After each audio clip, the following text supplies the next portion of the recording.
Well, hello, dear diary.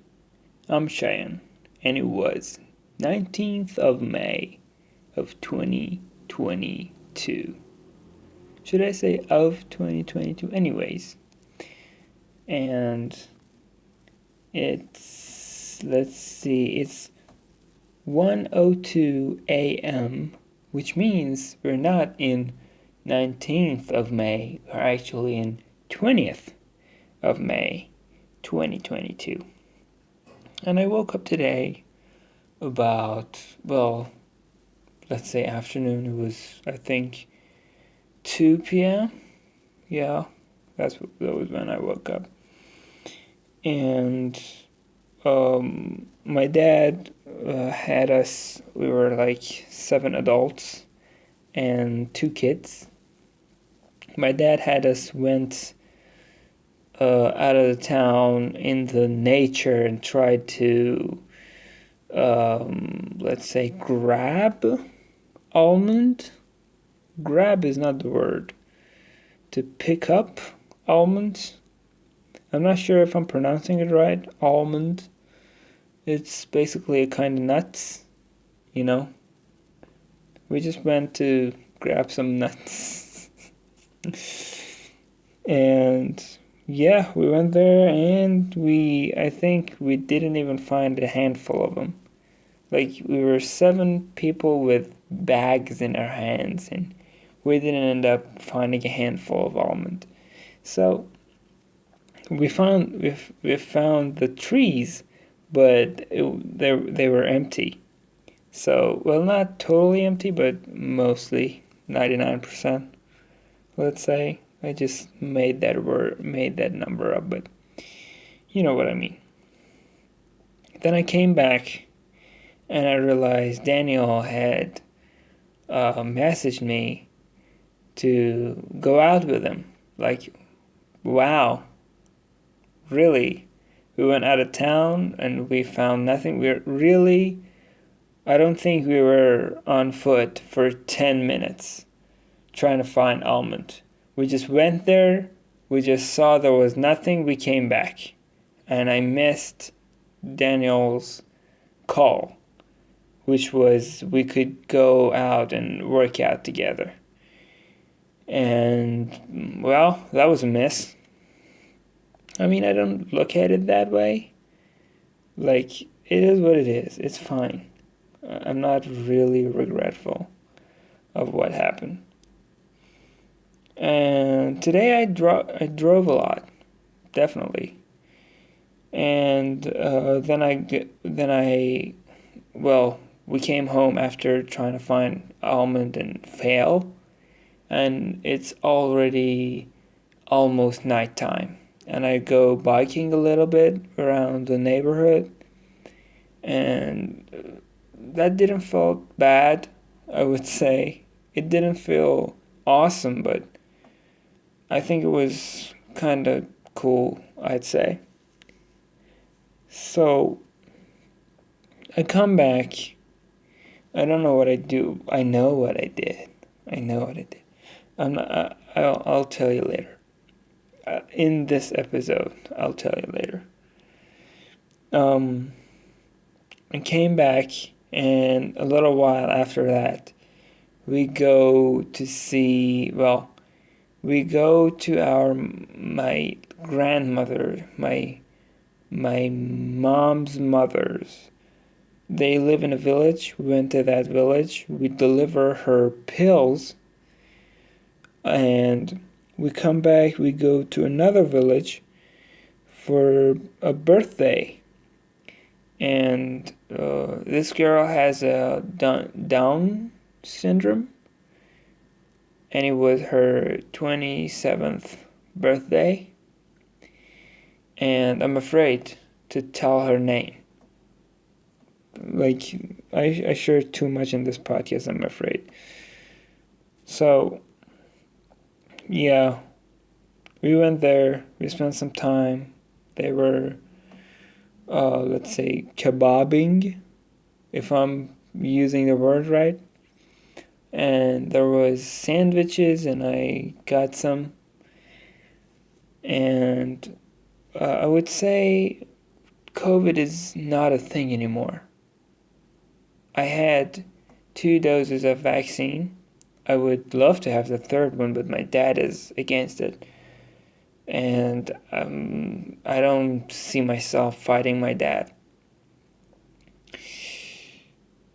Uh, that's wrong. I'm thinking that's just wrong. Like, I care about me not fighting my dad more than other people's lives. Wow. Anyways, I got 2 doses, and there's no COVID around here. As far as I know, it's almost like finished, basically. And, oh,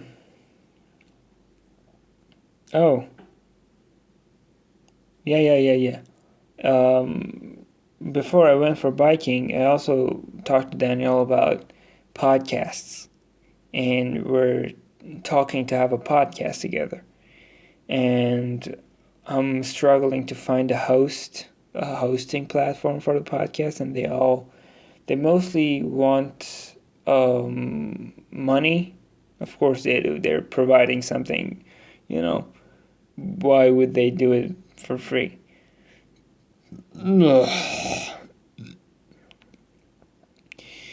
Was a burp. So yeah, I can't afford it. I don't know. Maybe I'll find something free, but maybe we'll just upload it on YouTube. We'll see what happens. So I was struggling a little bit to figure out how. There's something. I don't know if it's a fly or a spider. It's on my face. It's not on my face. I saw it come down in the corner of my eye, and I don't know where it went. Surprising, isn't it? As I said, I was struggling to figure out how this podcast hosting worked, and then we went for the birthday. And then I went for biking, and then we went for the birthday, I think. Maybe. All of these things happened in the same day, okay? Doesn't fucking matter. No. There was no water polo practice today. It's Thursday. Yes, Thursday. I was making sure. It's Thursday. Yesterday was Wednesday. Yeah, it should be. And I don't know if it's just there is no practice in Wednesdays, but I'm pretty sure there's no practice in Thursdays. And also Fridays, of course. Fridays are like the main weekend in this country. So, there you have it. That was most of today. And also, today was the end. Well, I should say yesterday because we're past 12. But today was the end of my communication with my ex-boyfriend, and I feel so, so, so, so, so, so fucking relieved. I feel free now. I want to say fuck that guy. But I don't want to say that at the same time. I don't want to be a jerk. I don't want to be an asshole. I kind of think that he's doing what he thinks is right, and he was always surrounded by Muslims. But I don't think that's right. I don't think being a Muslim is the right thing to do. And he argues, whatever, that doesn't matter.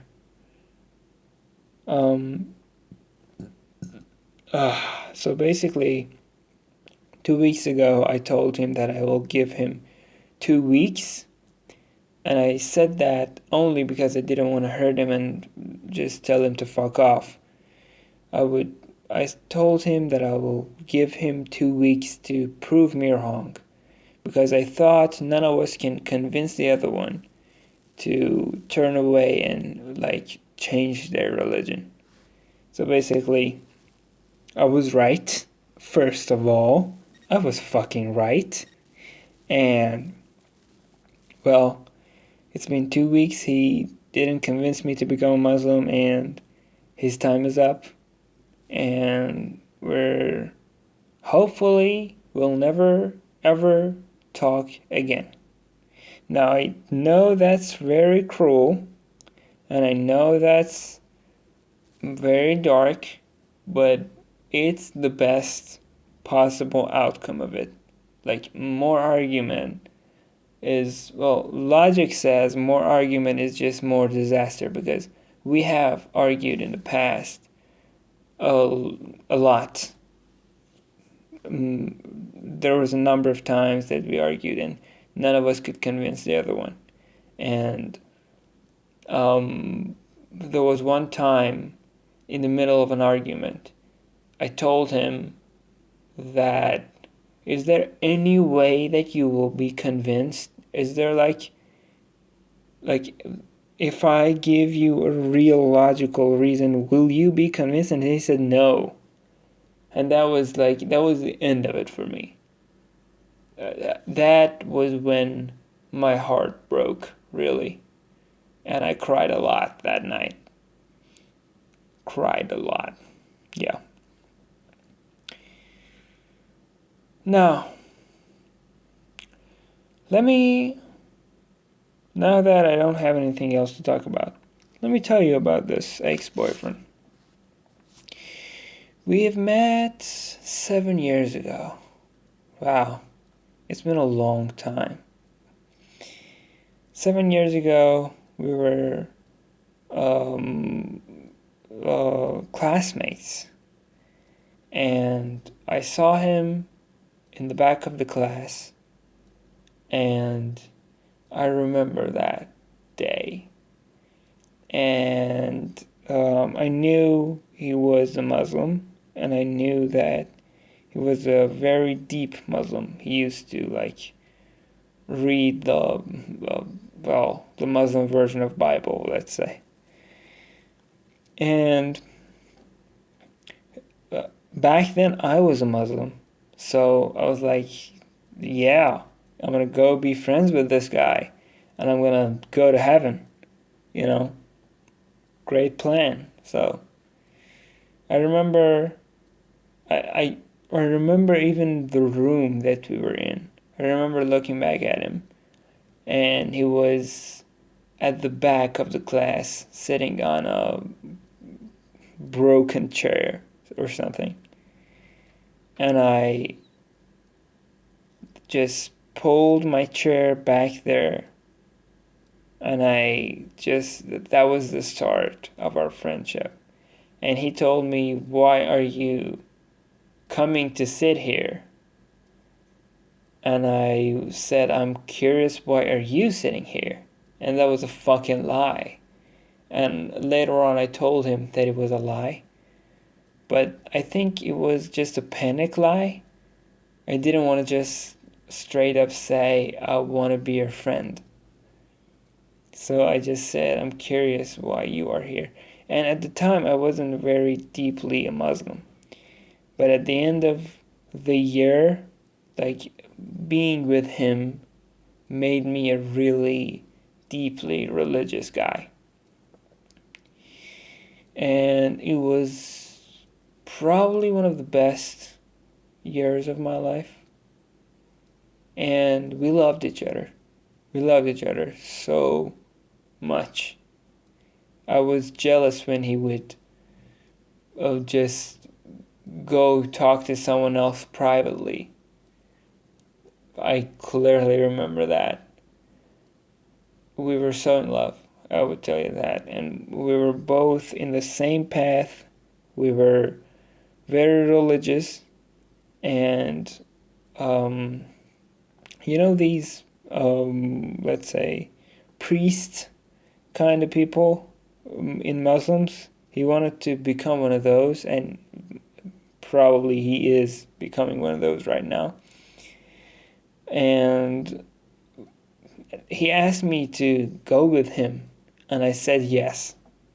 And like, to me, it's pretty like obvious. Like, if you're Muslim, how, like, first off, if you believe in God and if you believe in heaven, if you want to get more joy, you want to go to a better place in heaven, you want to do more good things. And what is the best way to be just closest to the God? Well, become a priest. And with that logic, I agreed to become a priest. And, well, moving on, a year later, we're in love. And, well, basically at the end of the year, he tried to just like destroy our friendship, let's say. I don't know why. I don't exactly know about why. I suspect that he didn't want me to get hurt after he left. And the spoiler alert, yes. At the end of the year, their family moved to a city far away from us. So we were separated, and at the time, I don't think there was. I don't think texting was very available to me, at least. I'm not really sure I had a phone or not. And it's like 2012? Let's see, 7 years ago. It's 2022. So it's 2015 at the time, right? I was 14, I think. I was 13 at the time. Well, I'm not really good at math. So, they moved away, and at the end of that year, he tried to, like, push me away, and I wouldn't say destroy our friendship, but he really tried to push me away, and he succeeded, I think. And we were distant a little bit at the time. So years go on. We communicate on and off a little bit, and about a year and a half after he left, I realized I was wrong about my religion. I get sucked into logic and the word of logic, and seeing reason and paradoxes that exists in religion and in existence of God. Now, I wouldn't say that I'm 100% sure that God doesn't exist, but I'm an atheist, and I would say it's the probability of existence of God is low. And because I don't remember a lot of those, let's say, logical reasons against God, I don't remember those, but I know at some point in my life I went through all of them and they sounded logical. Maybe I was wrong, maybe I was a kid, maybe I didn't understand, maybe I was fooled, but like, I can't just go through every logical book every single year to see, or every single day to see what's changed, and like to constantly change my beliefs. I have a life, you know. You do your research once and then live by it. Well, I wouldn't say that I believe in that totally, but kind of, let's say. And again, I wouldn't say that God doesn't exist for sure, but I'd say the existence of God is improbable for me. It's not very probable, I would say. Now, with that aside, I'm thinking that I shouldn't care if anyone's listening to this, because that way I wouldn't be myself, you know? I wouldn't talk about the fact that I don't believe in God if I was talking to an audience, because a lot of people do believe in God, and they will find me annoying, I think. Well, anything you hear against your beliefs, I think, is annoying. But anyways, so many burps. Let me drink some water. Give me a sec. Thanks for the ball sack. Now, as I was saying, a year and a half after he moved away, I was out of religion. And I come to realize that, well, the guy I used to know, he was very logical too. We argued, we had logical arguments a lot, and he was pretty logical too to me. And I was like, he moved to another city to become a priest. And his family was supporting that, and he was in a very, very religious family. And right now, he is in a very, very religious environment. If I talk to him, I'll probably convince him to become an atheist. And in that environment, it will be a torture to live. And I will probably ruin his life if I convince him to become an atheist. So what I do, I let him go. And that was one of the hardest things I've ever done in my fucking life, to let go of someone you love because you love them so much you can't hurt them by being yourself. That was so fucking deep. And as a, I don't know, 12-year-old, 13-year-old, oh, no. I was 15, I think. Yeah. I did a really big thing. And, like, yeah. The words "go fuck yourself" for some reason is in fuck. For some reason I want to say "go fuck yourself." Fuck the world. Something. I did something really great when I was so little, and I feel like I should, win a prize for that. I don't know. I'm talking nonsense. Anyways, that was very, very damn hard. Also, becoming an atheist, putting away my religion was also a very, very hard thing, and it was a very, very big change for me. Now, I let him go, and years later, well, I wouldn't say years later, I don't know, but on and off, he sometimes comes and talks to me, and he's such a great, let's say, interrogator, not interviewer, interrogator. So he gets it out of me that I'm an atheist. And on and off through the years, we talk sometimes. And during these years, well, again, we talk about love. We realize that we both love each other. And, well, before, when we were classmates, we wouldn't say it's love. We didn't know, we weren't officially in a relationship. But, like, later on during those years, we admit that we were in love.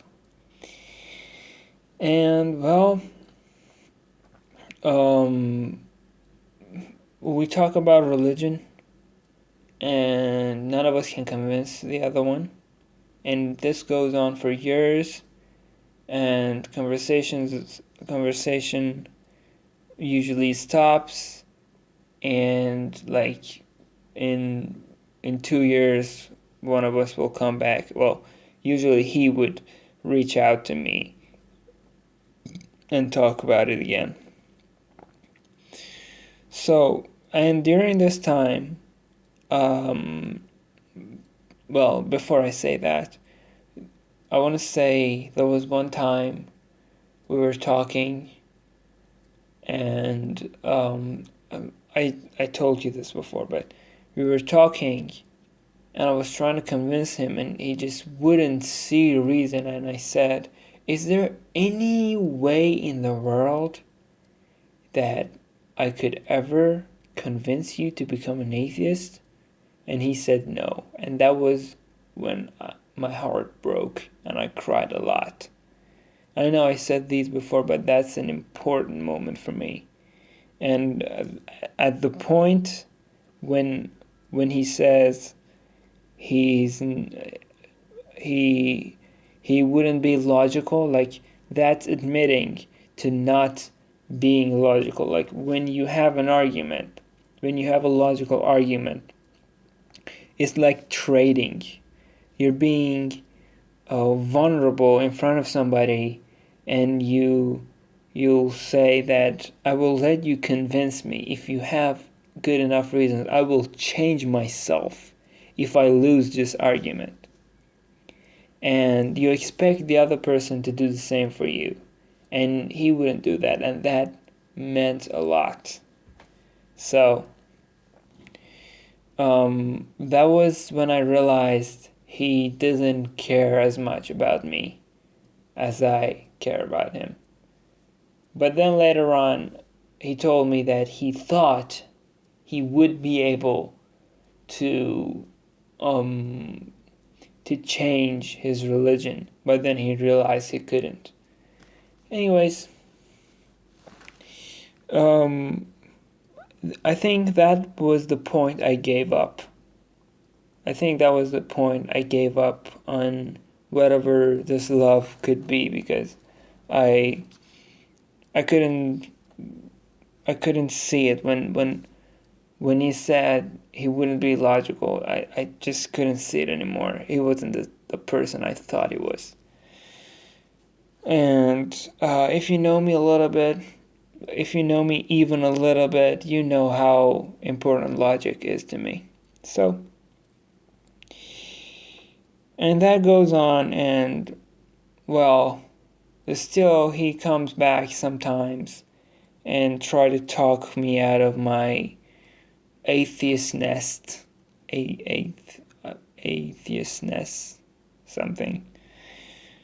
And well, there was one time, well, before this last time, he ended the conversation with "I hate you." And well, he says he meant he hates the atheist part of me, and he loves the me part of me. And I don't think the me part of me is very different than the atheist part. It's just me. It's one thing. Whatever. And during the time that we were on and off talking, I had 2 girlfriends also, which he doesn't know about. And I don't think it's necessary to tell him that, especially now that we're done. But like, I don't know, maybe. No, I don't think there's any reason to tell him that. We're not even that close. Like if so many burps.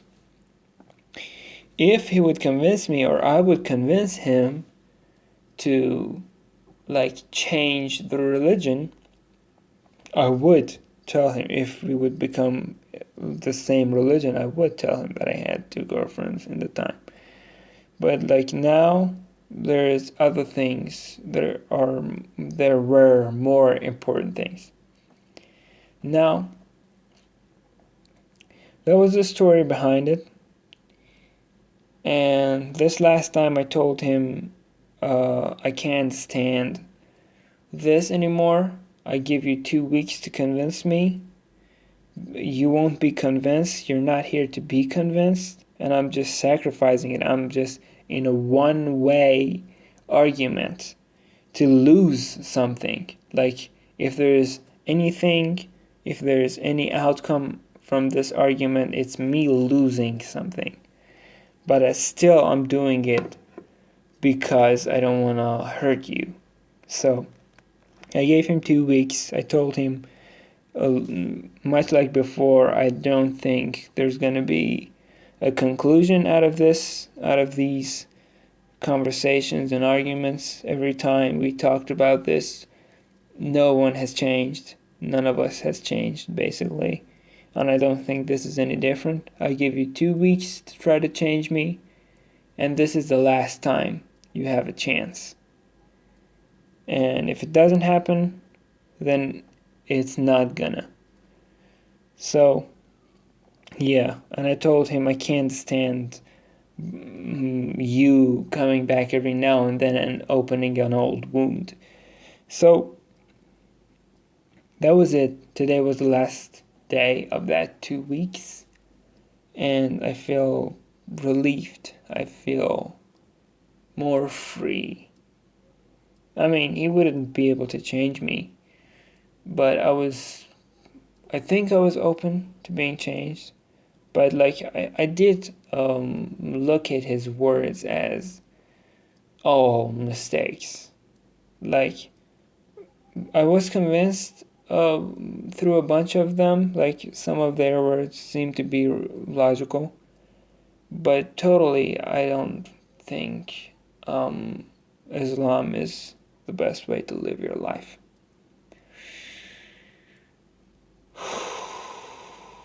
Is there anything I left off and I didn't tell you?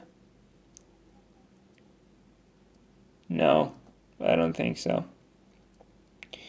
So, usually, I want to end up with how I feel. I don't feel good. I do feel more free that my 7-year-old relationship with my ex is done. But in total, I don't feel good. Also, there's this feeling just killing me right now that, oh, maybe he's right. Maybe you're the one who's wrong.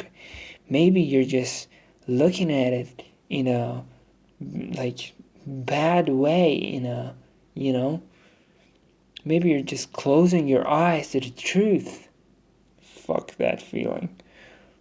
Honestly, I don't, not on this podcast, not while I'm recording. Okay? I can't just logically get a very important conclusion right now on this podcast live. Okay? Just leave it to later. I would like to talk about how productive I was today, which I wasn't, and how I feel, which I don't feel the best. Today wasn't really, really bad. I wasn't isolated at home. I did go for biking, and those are positive things. I did meditation, and I didn't come back to my addictions. So those are positive things. But I won't go into much more detail. I wish you a great day or night. I wish you a lot of happiness and fun. And I'll talk to you later. Podcast out.